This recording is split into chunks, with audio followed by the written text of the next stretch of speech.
Dans une affaire qui a choqué l'opinion publique, le ministre de l'administration territoriale Paul Atanda Nji était au centre d'un scandale foncier dans le village de Tsinga, en périphérie de Yaoundé. Le scandale récemment révélé met en lumière les pratiques douteuses et les abus de pouvoir de l'élite politique camerounaise, laissant le pays sans défense face à l'injustice.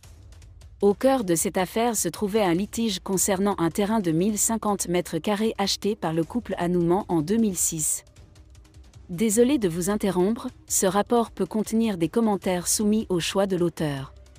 S'il vous plaît, si vous êtes nouveau sur cette chaîne, veuillez vous abonner et activer la cloche de notification. De cette façon, vous serez averti lorsque nous publierons de nouveaux rapports sur cette même chaîne. Merci. Malgré la légalité de la reprise, le couple a dû faire face à une commission dirigée par l'INM Victor Minchaud, qui prétendait représenter ministre Atanda Nji. Des engins ont détruit plusieurs terrains, dont celui appartenant à Anouman et son épouse, sous prétexte de vendre le terrain au ministre. Un rebondissement surprenant dans l'affaire révèle un réseau complexe d'intermédiaires et d'associés, avec des registres fonciers contradictoires et des vendeurs disparus. Malgré les preuves convaincantes présentées par le couple Anouman, le procès devant le tribunal de MFU est resté bloqué en raison des pressions du ministre Atanda Nji pour dissimuler l'incident. Cette affaire soulève d'importantes questions sur l'état de la justice et de la gouvernance au Cameroun. Comment les terres achetées légalement peuvent-elles être pillées après de nombreuses années?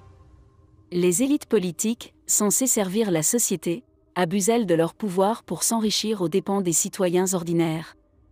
Le comportement du ministre Atanda Nji, figure de proue du parti au pouvoir, a également suscité des inquiétudes quant à l'intégrité institutionnelle et à l'éthique des dirigeants politiques.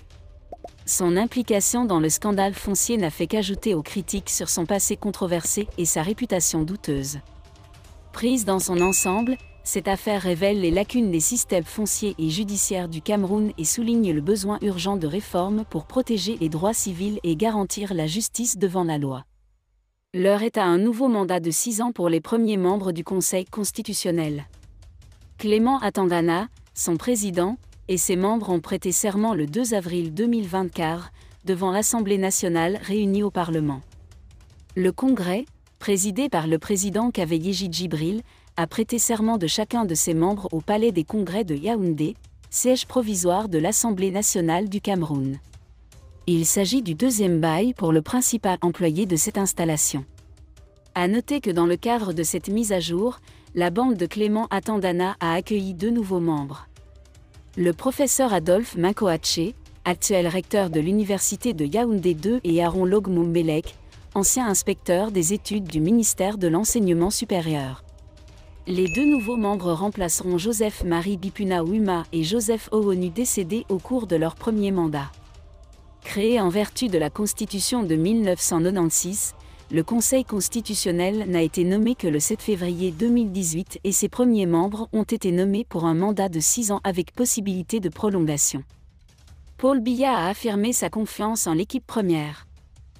Merci d'être resté avec nous jusqu'à ce point, comme toujours pour promouvoir la liberté d'expression.